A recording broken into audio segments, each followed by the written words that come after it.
Hi guys, back to back video record कर रही हूँ. Welcome to Diva Mantra. This is Savya, your host for the channel, and this is a reaction video. कल से मुझे बहुत सारे comments आ रहे हैं कि किसी एक बड़ी यूट्यूबर है, उनके बेटे की का रोड एक्सीडेंट में निधन हो गया है. और वो सुन के मुझे बहुत तकलीफ हुई. मैंने पूछा कि किसका, तो मुझे किसी ने वही वही जो है सब्सक्राइबर, उन्होंने बताया कि जो है रजनी जी के बेटे का हुआ है. वो चटोरी रजनी नाम से वो फूड ब्लॉगर है.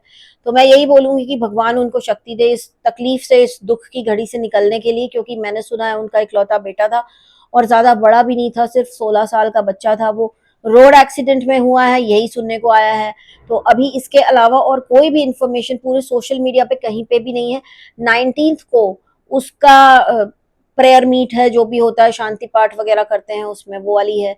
तो वो चीज उन्होंने अपने इंस्टाग्राम पे लगा रखी है. लेकिन इंस्टाग्राम पे मैं कहती हूँ कि इतने इंसेंसिटिव हो चुके हैं ना लोग, इतने इंसेंसिटिव हो चुके हैं कि कोई चला भी गया ना दुनिया से तो भी उनको यही लगता है कि व्लॉगर्स हैं तो ये पूरा मतलब कंट्रोवर्सी करने के लिए या फेक या प्रैंक ये सब कर रहे हैं. बट आई डोंट थिंक सो कि इतना गंदा, इतना वाहियात, इतना घटिया प्रैंक कोई करेगा अपने बच्चे के नाम से. So I don't think so it's prank. उनका सारा जो भी अपडेट है कि प्रेयर मीट यहाँ पर है, ये हुआ, तो वो सब अभी वो उतना ही इन्फॉर्मेशन उनकी टीम शायद डाल रही होगी, क्योंकि उनके पास एक टीम होगी जो उनका यूट्यूब अकाउंट हैंडल करती होगी. उसको उन्होंने बोला होगा उस टीम को कि प्लीज डाल देना जो भी information. But I don't think सो कि वो होश में भी होंगी. उनका इकलौता बेटा इतना छोटा, बहुत दुख की बात है यार. देखो, किसी के ना लाइफ का कोई भरोसा नहीं है. आज इंसान है, कल नहीं है. ऐसा होता है. इसलिए थोड़ा सोच समझ के जो भी करें वो करें. और जो लोग ऐसे कमेंट कर रहे हैं उनके इंस्टाग्राम पर कि आप नाटक कर रहे हो या आप प्रैंक कर रहे हो, this is very very disgusting. I don't think सो कि वो प्रैंक कर रही हैं. वो उनको आप देख लो, उनके वीडियोस देख लो, आपको लगेगा नहीं कि वो ऐसा कुछ करेंगी. बहुत ही सीरियस है अपने कंटेंट को लेके, बहुत अच्छा खाना खाने की रेसिपीज वगैरह देती हैं. Totally she is totally into content only. She is not in controversies या ये सब फालतू का. ये वो वाले व्लॉगर है ही नहीं, ये क्रिंज वाले व्लॉगर है ही नहीं है. तो मैं प्लीज बोलूंगी, जो भी लोग इनको ऐसे कमेंट कर रहे हैं उनके दुख को ना बढ़ाइए. वो ऑलरेडी बहुत परेशान होंगी इस वक्त, क्योंकि उनका इकलौता बेटा था, ज्यादा बड़ा भी नहीं था. सिर्फ I guess he was a teenager. 2008 का उसका बर्थ था, तो अगर इस साल का अभी तक जन्मदिन नहीं आया तो 15-16 के बीच का लड़का था वो. तो I feel very sad for her. ओम शांति. भगवान उस बच्चे की आत्मा को शांति दे, माँ बाप को हिम्मत दे, मैं यही कहूंगी. और अब देखने वाली बात होगी कि जब ये आती हैं, अगर ये कुछ बताती हैं कि क्या हुआ इनके बच्चे के साथ, तभी हमको कुछ पता चल पाएगा. वरना अभी तक तो जो इन्फॉर्मेशन है वो यही है कि रोड एक्सीडेंट में उसको ज्यादा मतलब उसको चोट वोट लग गई है, शायद इसके लिए उसका डेथ हो गया है. अब अगर इस चीज को हम देखें कि अब देखते हैं कि अब आपको देखने को मिलेगा एक माँ बाप क्या एक्शन लेते हैं, है ना, जब उनका बच्चा रोड एक्सीडेंट में चला जाता है. क्योंकि एक माँ बाप तो चुपचाप बैठे हुए हैं, राइट. अब मैं बात कर रही हूँ यहाँ पे राजवीर के केस की. बट मैं ना उस केस के बारे में कुछ बोलना नहीं चाहती, because I want to wait. जब तक सपना एक अपडेट लेके नहीं आती ना, it's better to keep quiet. हमें इससे ज्यादा कुछ बोलना नहीं है. हमने सारे पॉइंट्स रख चुके हैं कि क्या क्या हुआ है, क्या क्या गलत लग रहा है उस केस में. और जो गलत लग रहा है, जो फाउल प्ले लग रहा है, वो तो है. उससे कोई मतलब, मैं कहती हूँ कोई कुछ भी कर ले, वो चीज चेंज तो हो ही नहीं सकती. लेकिन अभी मैं उस केस के बारे में बात नहीं करूंगी. मैं यहाँ पर बात करने वाली हूँ एक दूसरे यूट्यूबर के बारे में. आप लोगों ने देखा होगा ना कि इंडिया में लेडीज के लिए बहुत सारे कानून है, इतने सारे कानून है उनको प्रोटेक्ट करने के लिए, राइट. तो ऐसे ही कानून के इतने सारे जो प्रोटेक्शन लेडीज को मिले हैं, बहुत सारी औरतें उसका फायदा उठाती हैं. और इसी सिलसिले में एक यूट्यूबर है, हस्बैंड वाइफ, उनकी प्रचंड लड़ाई हो रही है वाईटी पर. प्रचंड मतलब इतनी घमासान हो रही है कि मैं आपको बता नहीं सकती. मैं बात कर रही हूँ पम्मी प्रेरणा व्लॉग्स की. पम्मी धोडा व्लॉग्स, यही नाम है उनके चैनल का. तो इनकी हुई थी लव मैरिज के. दोनों के हस्बैंड, इनकी जो वाइफ थी, उनके फैमिली वाले basically they were not happy with this marriage. उन लोगों को बड़ी तकलीफ थी कि शादी क्यों कर ली, हमारी लड़की दूर क्यों कर दी हमसे, this and that and blah blah blah. तो स्पेशली जो उसकी माँ है लड़की की, she was not happy with this marriage. लेकिन फिर क्या हुआ कि बीच में इनका कुछ हुआ था, अभी बीच में कंट्रोवर्सी, जहां पे इनके साथ मारपीट हुई थी.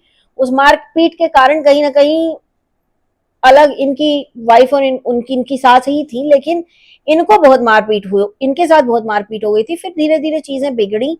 और इनकी जो वाइफ है, जो पम्मी जी की वाइफ है, पम्मी लड़के का नाम है, प्रेरणा लड़की का नाम है.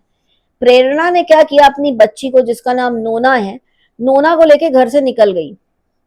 अब वो घर से निकल गई एंड उसका कहना यह है कि वो नोना जो है वो उसकी माँ के पास रहेगी। एंड रिसेंटली अगर आप पम्मी का व्लॉग देखेंगे तो पम्मी ने ये बोला है कि मतलब क्या, तुम तो नोना को रख भी नहीं रहे हो अपने पास, मतलब नोना अपनी नानी के पास है और उसकी माँ कहीं और है।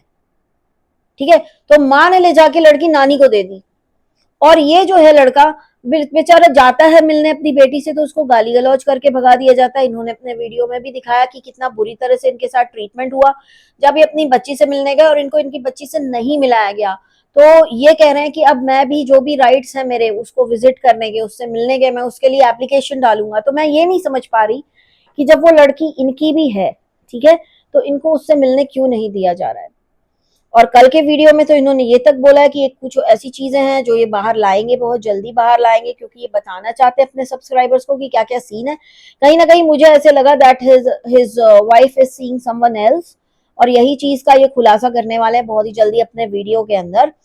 लेकिन अगर ये वाली बात भी है तो लड़की को क्यों नहीं मिलने दिया जा रहा। और इन्होंने एक चीज अपनी वाइफ के बारे में ये भी बोली कि उसका कहना था कि मैं फालतू में फंस गई बच्चे पैदा करके, मुझे अपनी लाइफ जीनी थी यार, उनका ये कहना है। और लड़की को उन्होंने अपने साथ रखा भी नहीं है, ना ही लड़की इनको दे रही है। जब ये लड़की से मिलने जाते हैं तो इन्हें अजीब अजीब सी बातें इनकी सास बोलती हैं, जैसे कि इनके घर में तो खाने पीने के लिए नमकीन बिस्किट तक नहीं था, वो भी मेरी लड़की ला के देती थी, या ऐसी बहुत सारी बातें। तो ही इज रियली स्ट्रगलिंग। अगर आप देखोगे वो बहुत दुखी, बड़ा परेशान है। उसका कहना है कि ठीक है तुम्हें जाना है तुम मेरी लाइफ से जाओ, लेकिन मैं अपनी बेटी चाहता हूँ, क्योंकि बेटी का बाप तो मैं भी हूँ, और मेरी बेटी किसी और के पास क्यों रहे, मेरे पास क्यों नहीं रहे। जब वो एक्चुअली स्पेशली माँ के साथ नहीं है तब तो बिल्कुल भी मेरे को लगता है कि ज्यादा हक तो इन्हीं का बनता है और इनको बिल्कुल मिलने दिया जाना चाहिए उसकी बेटी से। लेकिन ये बहुत ज्यादा परेशान है उस चीज को लेकर के, जो देख करके बुरा लगता है। और ऐसा लगता है क्या इंडिया में कानून सिर्फ औरतों के लिए बने हैं, आदमियों के लिए बने नहीं है? क्योंकि इनका ऐसा सच अभी तक कोई भयानक वाली जो अगली फाइट है वो नहीं है, लेकिन हाँ अपनी तरफ से हर चीज बोल रहे हैं, हर चीज बोलते चले जा रहे हैं।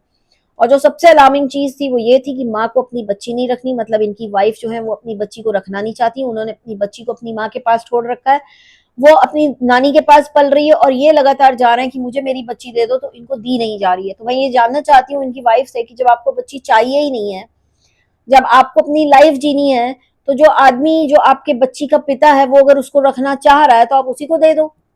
उसको माँ बाप में से एक का तो प्यार नसीब करवाओ भाई, एक का तो नसीब करवाओ। आप बाहर रहते हो, बच्ची आपकी माँ संभालती है, ना बच्ची के पास माँ है ना बच्ची के पास बाप है, दोनों होते हुए भी किसी का प्यार नहीं मिल रहा उस बच्ची को। ये कहां तक आप लोगों को सही लग रहा है, मुझे ये चीज जरूर बताइएगा। ठीक है, ये तो था पम्मी वाला पार्ट। एक पार्ट में यहाँ पर और कवर करना चाहती हूँ कि अभी KIIT यूनिवर्सिटी में एक बड़ा हादसा हुआ है जहां पे एक लड़की ने ना अपने आप को खत्म कर दिया है। ये लड़की बेसिकली नेपाल से थी और एक बहुत ही अब्यूजिव रिलेशनशिप में थी। वो जो कॉल रिकॉर्डिंग, उसकी लास्ट कॉल रिकॉर्डिंग सामने आई है, बहुत ही शॉकिंग है। मतलब अगर मैं उसको यहाँ पे लगा के आपको सुनाऊंगी भी ना तो बीप के अलावा आपको कुछ सुनेगा नहीं, सुनाई देगा, क्योंकि वो लड़का इतना अब्यूजिव है जो मतलब पूरी गालियों में ही बात करता है। और उस कॉल के बाद उस लड़की ने अपने आप को टांग दिया पंखे से।